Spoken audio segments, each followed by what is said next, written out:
Hello, hello. Welcome to the Five Talents Podcast. I'm your host, Abel Pacheco. I interview the top commercial real estate investors and industry experts so you can learn from their experiences. So if you're an investor, a high W-2 earner, or real estate or tech sales professional that wants to invest in real estate without having to manage properties or leave your day job, then this podcast is for you. Or if you're already investing in real estate, but you're doing it part-time and you want to become a full-time multifamily or full-time commercial real estate investor, this podcast is for you too. You're going to learn a ton. You will learn from real-life multifamily investors and other professionals in the industry. They're going to share their blueprints for success, and I'm super excited that you're here. So I hope you enjoy the show.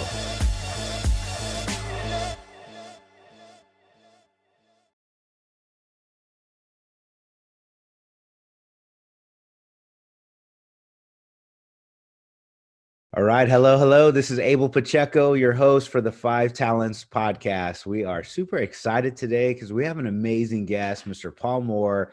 He's joining us today, and we're blessed to have him. Mr. Paul, how's it going, brother? Hey, it's great to be here, Abel, man. I am so honored to be on your show. Hey, man, I appreciate it, and we're honored to have you.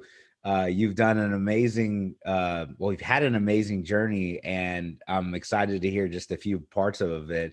I think our listeners and our guests are going to learn a ton and be entertained at the same time. So if you don't know Paul, man, you need to turn on the TV a little bit more and go check him out on all the socials and online. But he had a stint at Ford Motor Company way back when. He co-founded a staffing firm, and he was finalist for Michigan Entrepreneur of the Year a couple of years in a row. And he ended up selling this amazing, fantastic business and getting out of it, and went, helping with some of the Fortune, whatever publicly traded companies. And so through that process, Paul started investing in real estate and really founded, many multiple development companies. He's been on HGTV.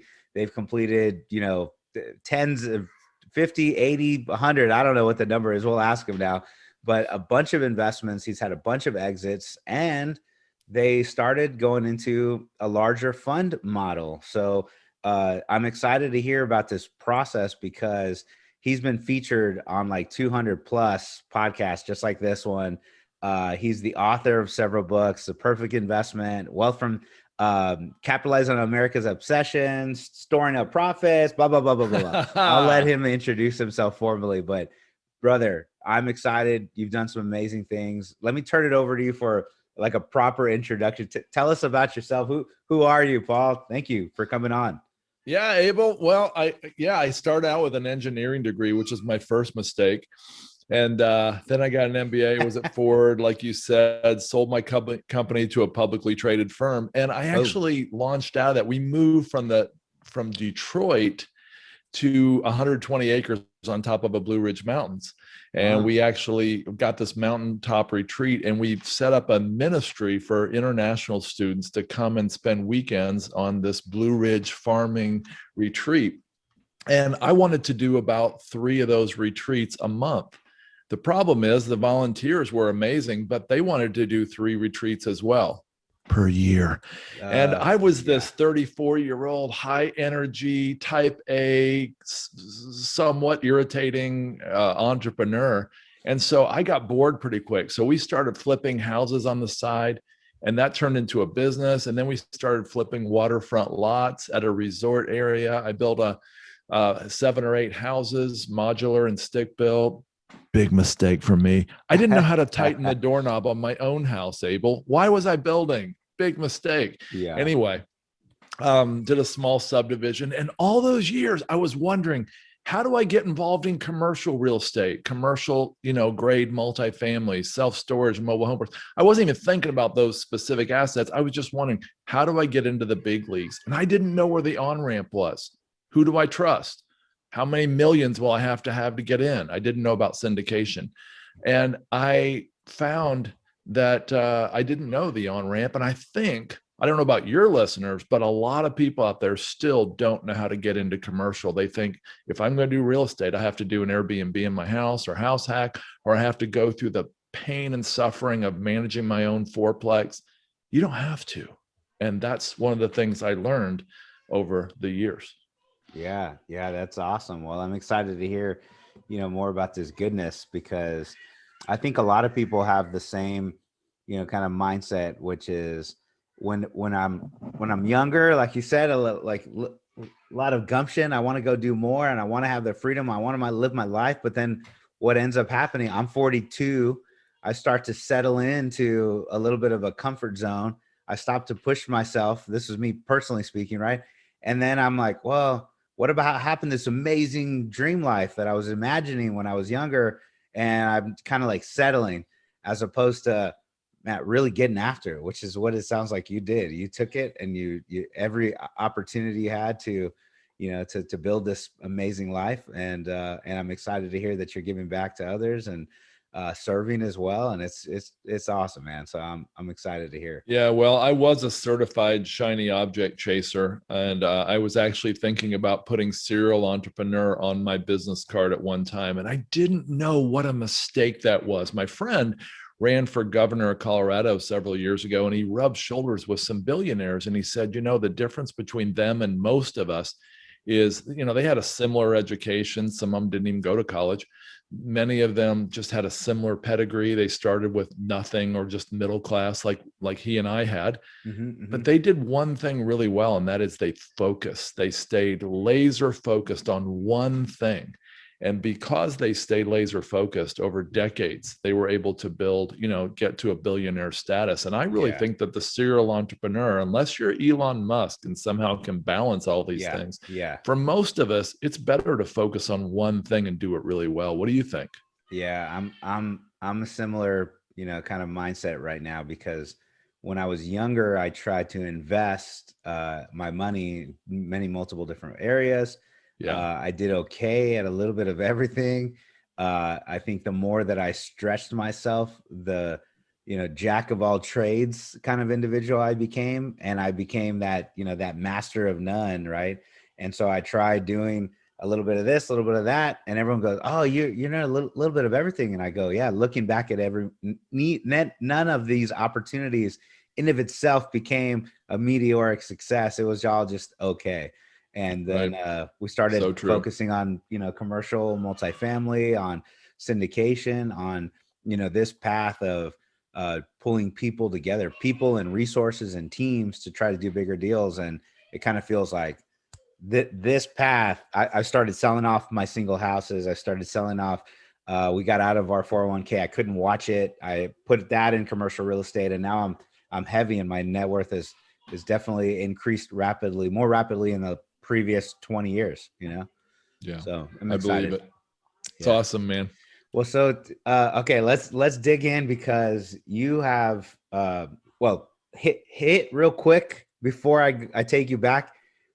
You've done how many multiple millions of dollars of real estate in one shape, form, or another, whether you're a general partner or an investor or a passive or JV, whatever. How many millions of dollars of and numbers of transactions, can you give us? I never tallied it up when we were doing single family homes and waterfront lots. I mean, it was obviously in the millions, since we did, over 60 or 70 houses and a couple dozen waterfront lots. But most recently in our funds in Wellings Capital, where I am now, from 2017 to now, we've done about 53 million in equity investments.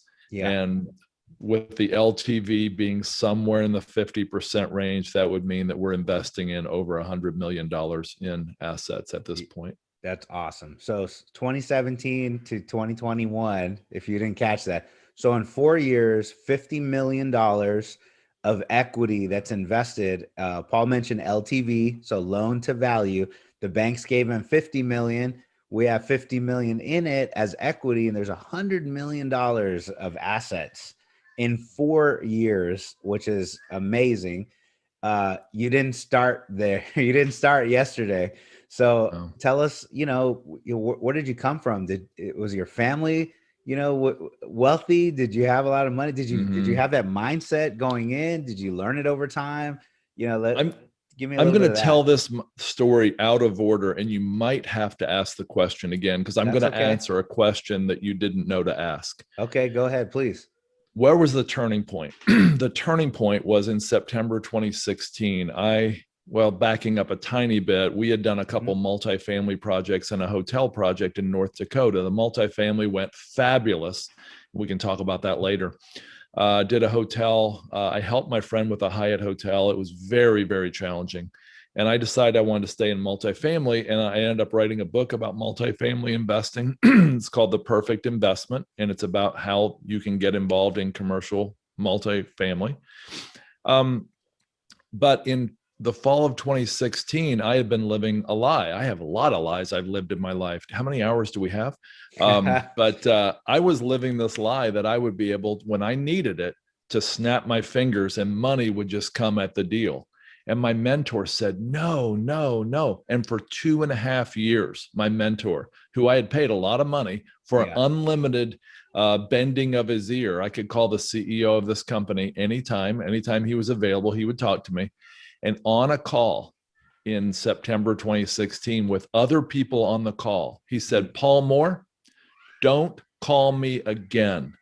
That's not possible because I paid for a lifetime subscription. Yeah. Maybe I had a lifetime subscription to Issues. But anyway, he said, don't call me again until you've done what I told you. I've been telling you for a couple years, you've got to build an investor base. You can't expect the money just to come when you have a good deal. You're lying to yourself. Don't call me again. And it Wow. hurt so Yeah. bad. Yeah. And Abel, that was one of the most kindest things. That's one of the kindest things anyone's done for me in the business world because he told me the truth.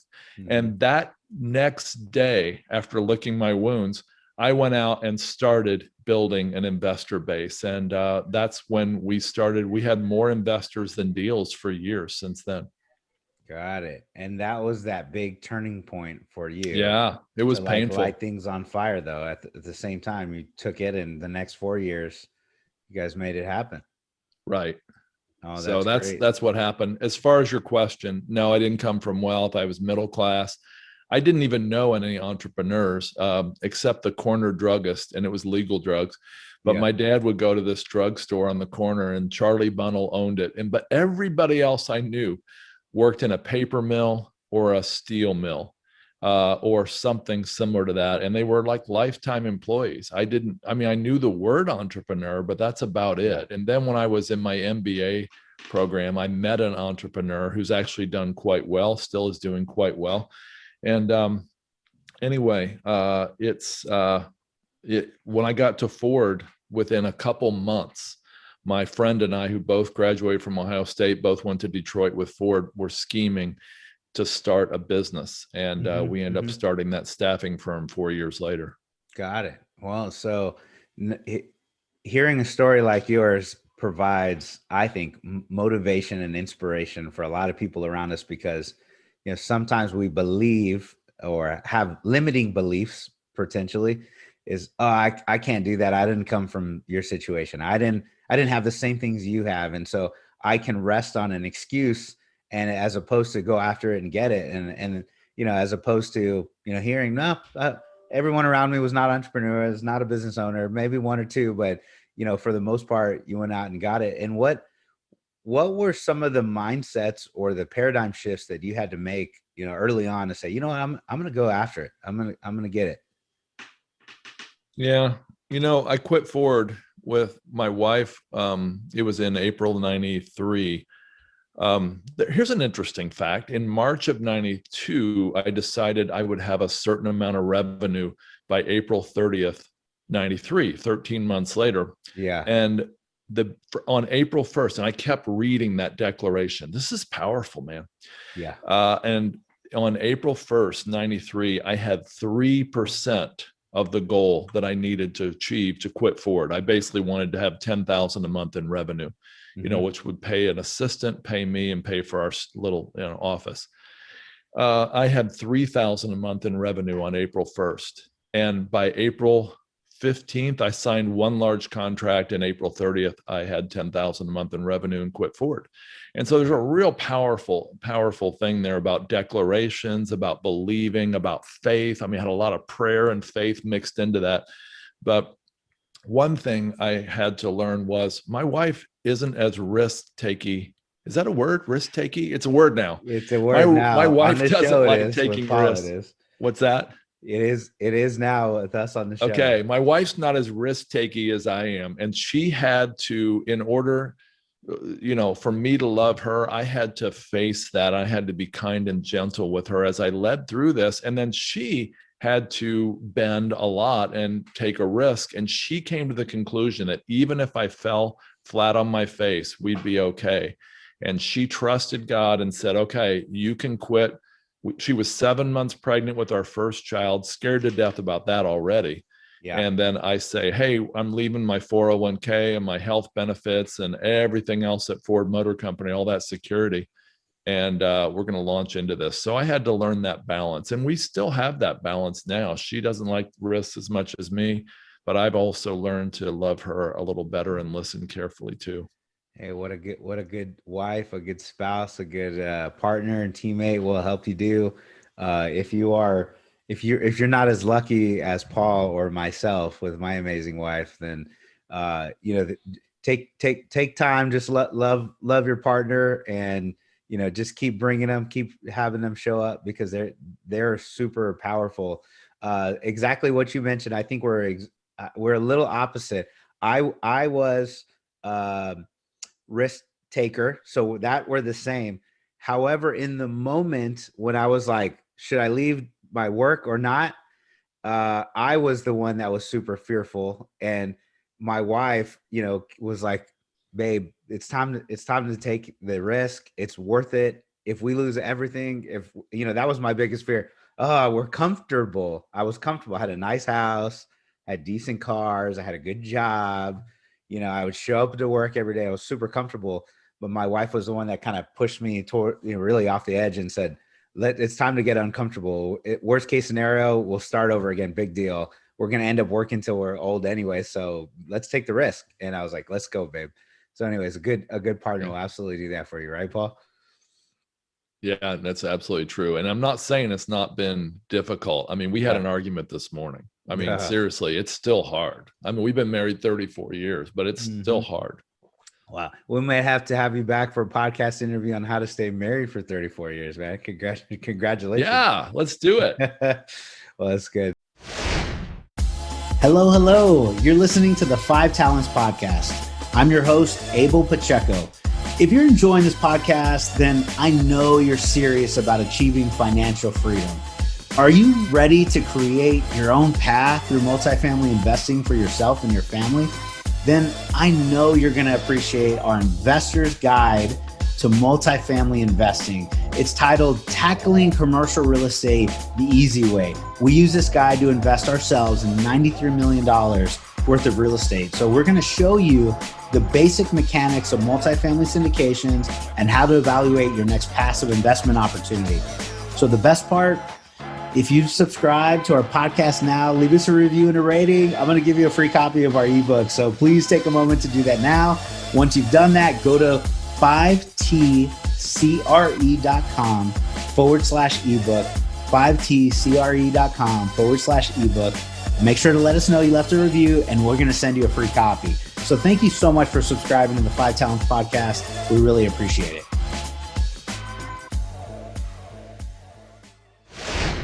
So, okay, we have this little bit of mindset.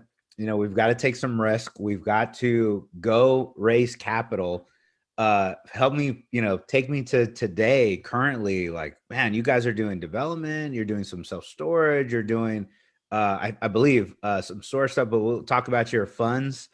You're doing funds. You're raising capital. Describe your business today, please. I think Abel, I'm so sorry to tell you. I think I had an internet connection that stumbled. Sorry. It's mine. Can you repeat the question? I'm sorry. It's all good. This is the part about being live. Mine. So if you're on Facebook, you're okay. Hey, so tell us what you're doing today. You've got a fund, Yeah. you're doing developments, you're doing all kinds of good stuff. Yeah. So I wrote a book called The Perfect Investment. Quite a humble title, right? Yeah, And it's the a good book one. was about multifamily.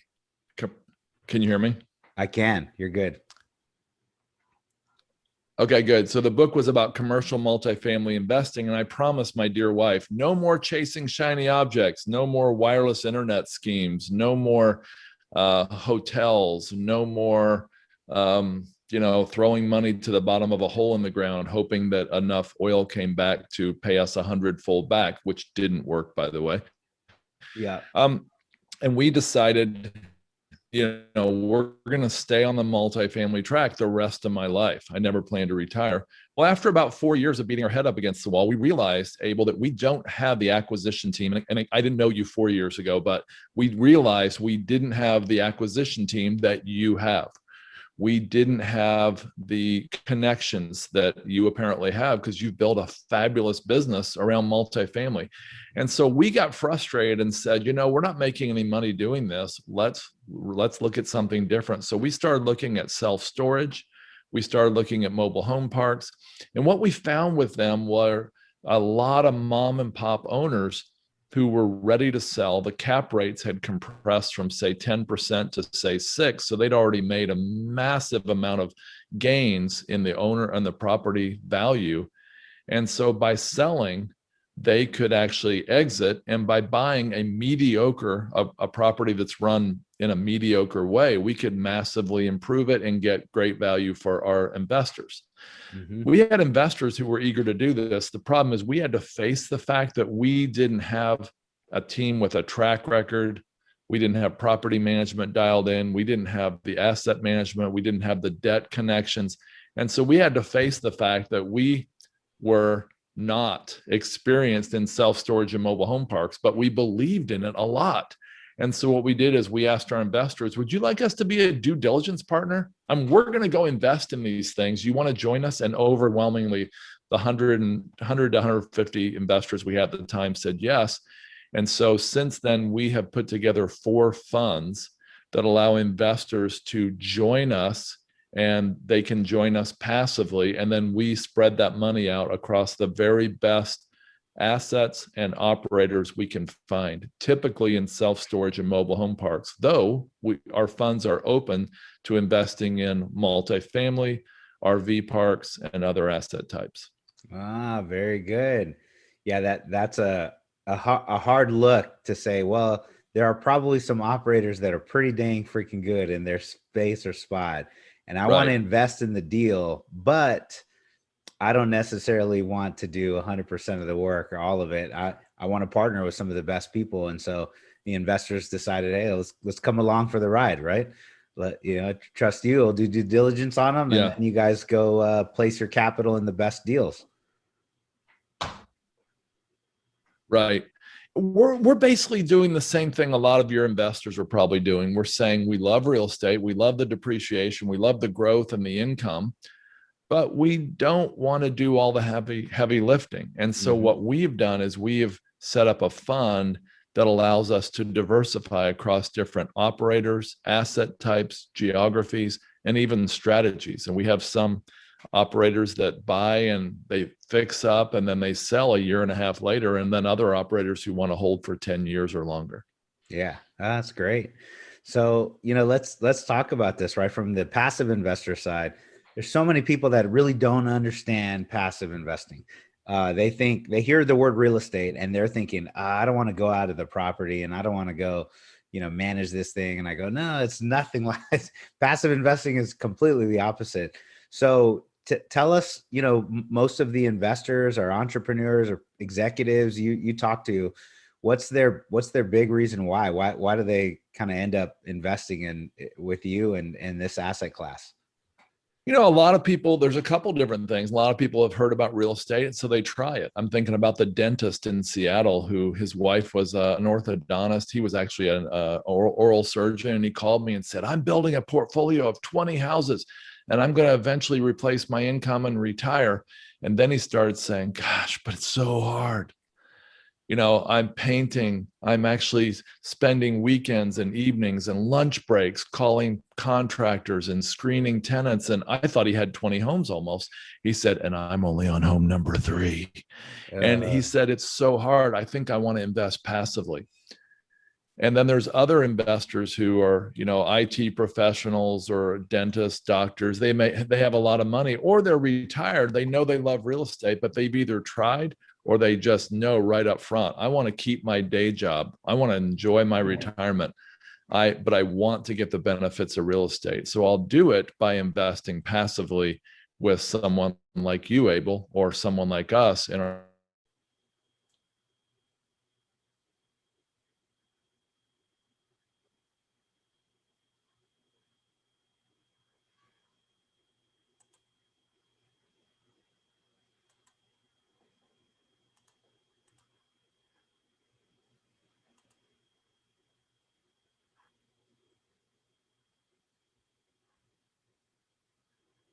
All right.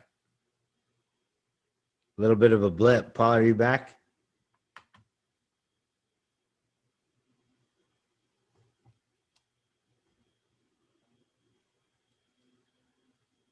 Mr. Paul.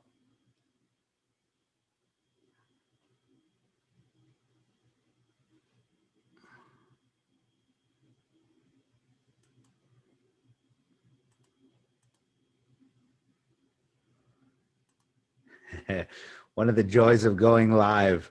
We may have lost Paul for a second, but he'll be back in a minute. So if you are watching, we've had an amazing show so far. Hopefully we'll get Paul back in a second. And I'll take a moment to talk about our podcast. If you haven't seen our 5 Talents podcast, we will have the full show nice and edited and finished for us probably in the next few days. And we've been putting out shows, so I don't know, at a furious pace, about 5 a week, 1 a day. And we are slowing down just a bit, but we will have a ton of shows for, I think we've recorded about 170 so far. We've got about 50,000 downloads, and we are super excited to continue bringing great content for you and good learning, education, all of the things that, help us and all of you all as well, just get a better education, better investing experience, whether it's with us, another entity, another team.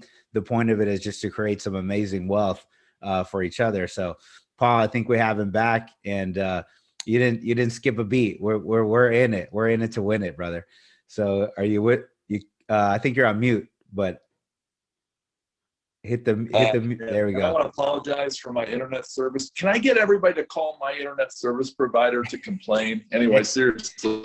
I love it, man. You're so I don't know if you missed anything there, but basically our investors are looking to invest passively, and there's a powerful opportunity to do that by investing with the right sponsor. The question is, how do you find the right sponsor? And we've got a lot, and I don't know if that's something you want to talk about, but it's something that we think about every day. Sure. Yeah, definitely dip into it.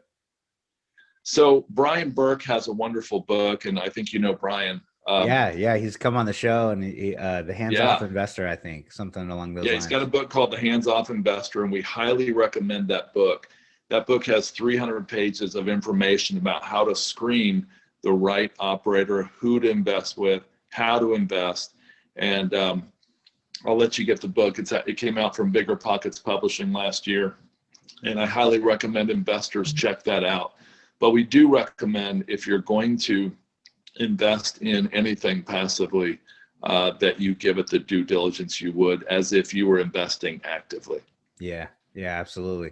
I always say the team, the deal, and the market. And as a high level summary, you gotta know the deal, you gotta know the market, and very high up top of the priority list is the team, who you're investing with, how they do it, all of the ins and outs. And that's a fantastic book. And now you end up that's primarily what you're doing. You're doing a lot of due diligence on your teams and making sure our investments are in the right spot, right? So that's great, Paul. Right.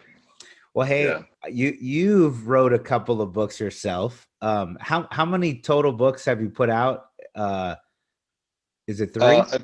I've got a book. Yeah, I've got 3 books out, counting the new one, which is Storing Up Profits. Okay. Create how to build wealth from America's obsession with stuff by investing in self-storage. I totally butchered that subtitle. And then It's my all 4th good. book. I like storing up profits though. It's you know, a nice play on words here for storage. Yeah. So, and then the 4th book is Warren Buffett's Rules for Real Estate Investors, where I'm taking Buffett's 20 of his top principles and we're boiling it down to explain why real estate investors can benefit from these wonderful timeless principles. Oh, I love that. I'm excited. I'm a big Buffett fan of his sayings, I guess, and I throw those out Right. everywhere. So I'm excited. We'll check that book out. And then additionally, I heard you have created some Bible studies or studies on YouVersion. YouVersion, which is an app that I'm pretty sure that's the app that I use for the online Bible as well. Yeah. So tell us a little bit about that. That's awesome.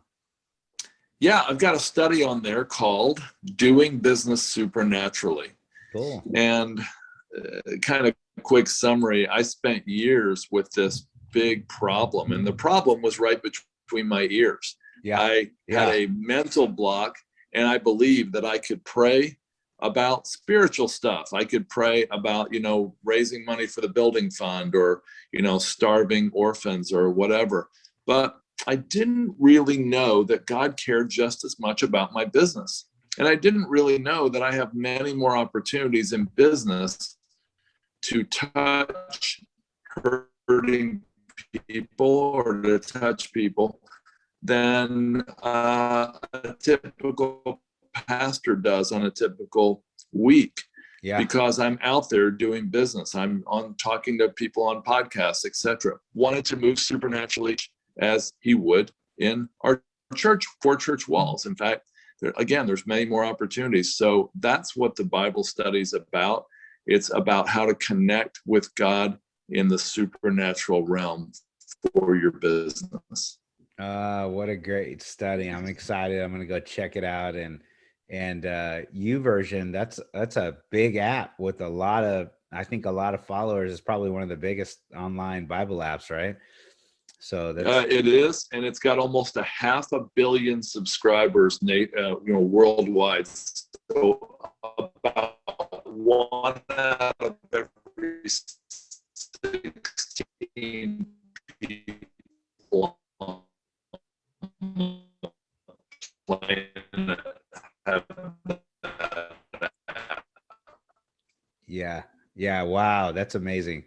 So I'm excited to see this, or I guess follow the study. I'm going to go check it out. Doing Business Supernaturally by Paul Moore. And what a great individual to have on a show. Our 5 Talents podcast, for those that haven't heard enough of our shows, 5 Talents is a parable from Matthew 25 and 14 through 30, the parable of the 5 talents being doubled for the steward's talents that the master gives them and doubling it in some period of time. So whether it's time, effort, energy, resources, literal dollars, we wanted to be good stewards. So that's awesome, Paul. It's good to see you doing that. So you talked earlier about I guess some retreats or something that you were doing, I guess, way back then. What how else are you serving? What else are you doing today? Yeah, well, I don't know if you've heard this, but there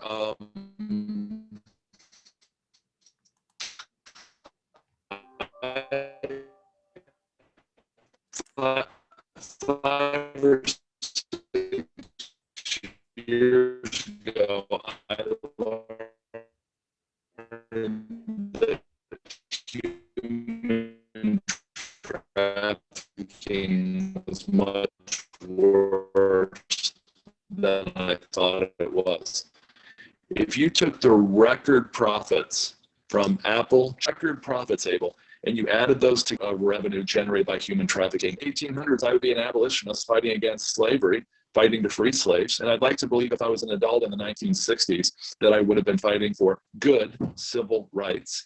And I actually believe in tens of millions of people, and it is slavery. And even since we started this live show, there have been probably close to 100 people enslaved. It is a horrible blight on society. And so my company, Wellings Capital, is trying to get involved. We're trying to use some of the profits we make when someone invests with us to free slaves. In fact, I've got a call with an organization called Exodus Cry today to talk about this. In the same way we vet commercial operators and deals and investments on behalf of investors, we're vetting nonprofits who are doing work in the human trafficking world, and we're presenting those as people that we trust, who we know that the money is being used wisely, and then we're investing our own money in those things. Yeah, what a great mission to help people that are being, literally human trafficked, and today's version of slaves, right? And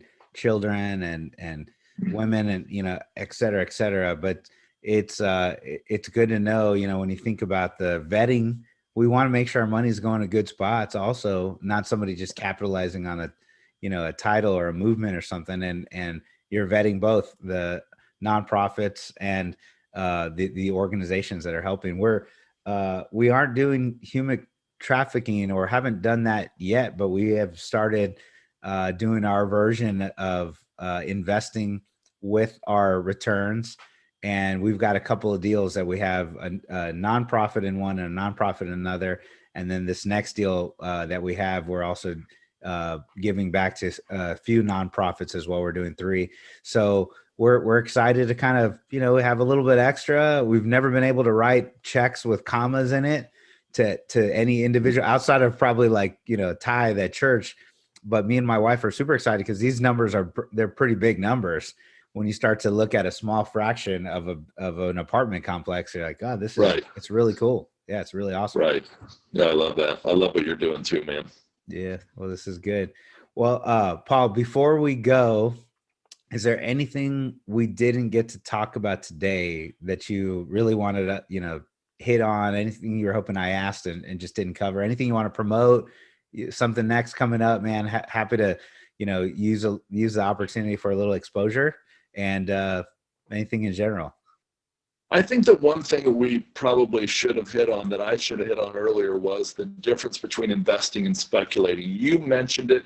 You said when you were young, you invested in all kinds of things. Some made, some lost money. I have a podcast that we just retired from, but it was called How to Lose Money, where we interviewed people on the pain, loss, and suffering that they had when they lost money in various deals on their way to success. And so I'll tell you this, that speculating's fun. Speculating's entrepreneurial. It's a rush. My daughter got a little bit of Bitcoin about a month ago, and she started checking it every 5 minutes.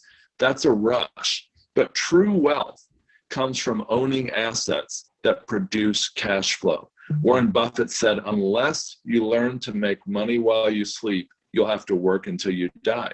Mm-hmm. And that's the same thing we're talking about here with passive investing.